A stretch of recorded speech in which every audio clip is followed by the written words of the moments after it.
Typhoon Carina was a devastating storm that made landfall in the Philippines on July 22, 2024, causing widespread destruction and loss of life. This documentary will explore the significant impacts of Typhoon Carina, including its impact on infrastructure, communities, and the environment. Introducing our research team, Job Arsadon, Jose Anthony Chan, Miko Natividad, John Aaron Nagutom, and lastly, April Navarro. As for our technical team, it is yours truly, Ralph Espiritu. Carina now carries maximum sustained winds of 150 km per hour and gustiness of up to 185 km per hour. Pag-asa last spotted Carina 325 km east-northeast of Pasco, Batanes. Heavy to ang habagat na magdadala ng malalakas na ulan at pagbugso ng hangin sa Luzon, lalo po sa kanlurang bahagi. Posibleng tumagal ang pagpapaulan ng bagyo dahil sa habagat. On July 19, 2024, the Philippine Atmospheric, Geophysical and Astronomical Services Administration reported that low-pressure area in the Philippines' area of responsibility had intensified into Tropical Depression Carina, located 780 kilometers west of Virac, Catanduanes, with maximum winds of 45 km per hour and gusts up to 55 km per hour. By July 23, 2024, Typhoon Carina caused significant disruptions including flight cancellations, suspended classes, flooding, landslides, and traffic jams. Pag-asa upgraded Carina to a super typhoon with winds of 185 km per hour and gusts up to 230 km per hour, leading to over 100 flight cancellations at NAIA. Pag-asa Administrator Nathaniel Servando also reported that La Mesa Dam had overflowed, prompting flood alerts for Rizal, Quezon City, Valenzuela, and Malabon. The Metro Manila Council then declared the state of calamity in the National Capital Region, allowing for calamity funds and a price freeze after 6 days of devastation. Pag-asa reported that Super Typhoon Carina had exited PAR on July 25, 2024. Won't start off as tropical thunderstorm. The strong winds pull in moisture from the ocean. The thunderstorms convert the moisture into heat. The heat causes more air to flow to the center of the storm, causing evaporation. All the heat and air flow toward the eye, creating the typhoon.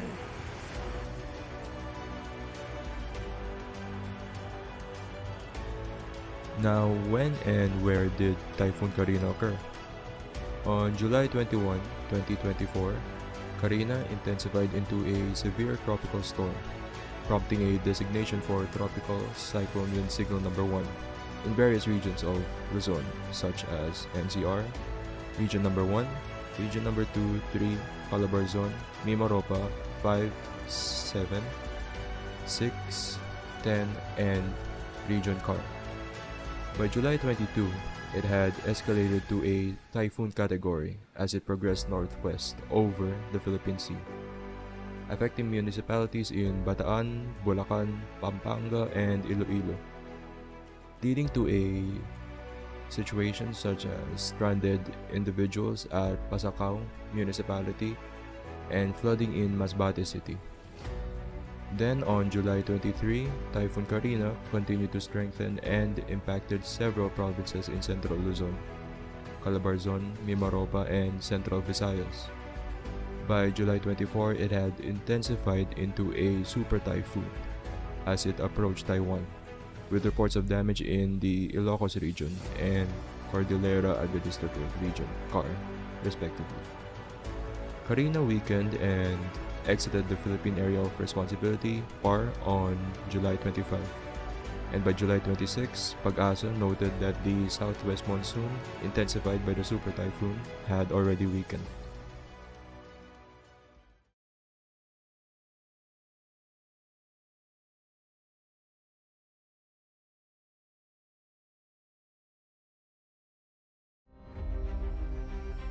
How did the people respond to the survivors of Typhoon Carina? The reactions to survivors of Typhoon Carina reflected a strong sense of community and resilience among each other. The government and local and international relief agencies brought resources to provide help and assistance to the affected communities. They set up evacuation centers for displaced residents, and relief goods were distributed to the survivors while the government helped in restoring power, roads, and rebuilding homes. Local communities came together as a community to help one another. Neighbors and families were seen working together to rebuild homes, clear debris, and support each other emotionally. The media covered the stories of the survival, resilience, and community strength of the survivors, while putting pressure on the government to provide better aid. The public sympathy was strong, and donations were given through different channels, which includes fundraisers and charity events to support the survivor. So, in the end, the overall reactions of everyone to the survivors of Typhoon Karina was one of solidarity, support, and a collective action with a focus on helping the survivors rebuild their homes.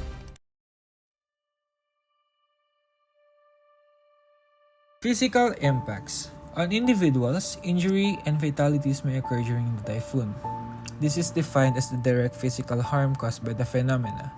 An example of these injuries are cuts, bruises, fractures, severe cases like head trauma, spinal injuries, and even fatalities. Health complications may also be present. Waterborne illnesses like cholera, dysentery, and leptospirosis can break out as a result of stagnant water and inadequate sanitation. Molds, dust, and congested living conditions in shelters can all contribute to a rise in respiratory diseases. Lack of access to healthcare may cause extra suffering for those who already have pre-existing diseases. Families are compelled to live in makeshift shelters when structural damage causes them to lose their homes. These shelters are frequently overcrowded and have little access to food, potable water, sanitary facilities, or medical treatment. The cramped space promotes the transmission of illnesses and diminishes privacy, potentially resulting in mental and physical strain. Typhoons may also cause families to experience loss of basic amenities. Communities may experience widespread effects due to infrastructure damages.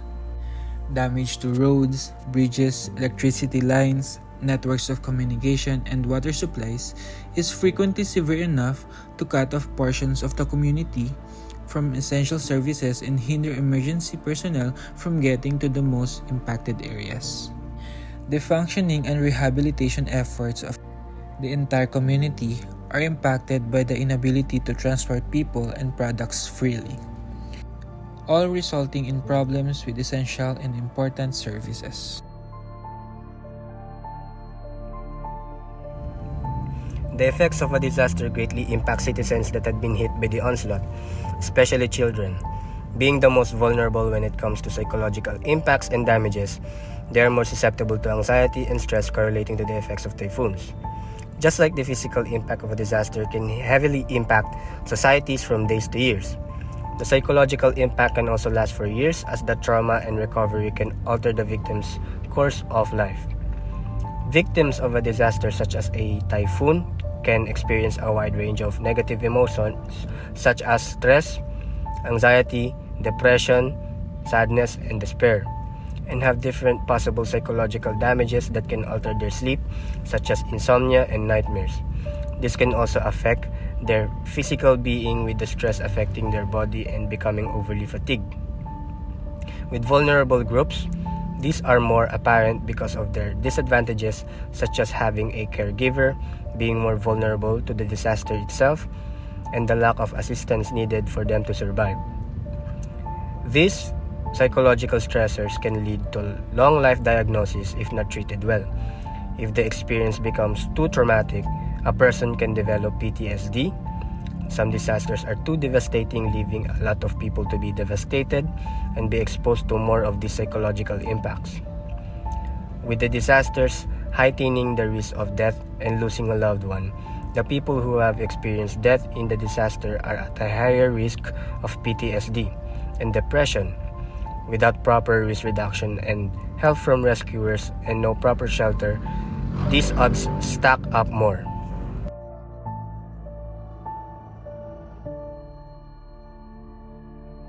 The Typhoon Karina caused severe damages to its affected areas and lives were lost and a lot of families displaced.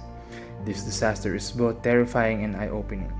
It serves as a grim reminder that natural disasters pose a constant risk, and that we should find a way to minimize the losses and the destruction it may bring upon us.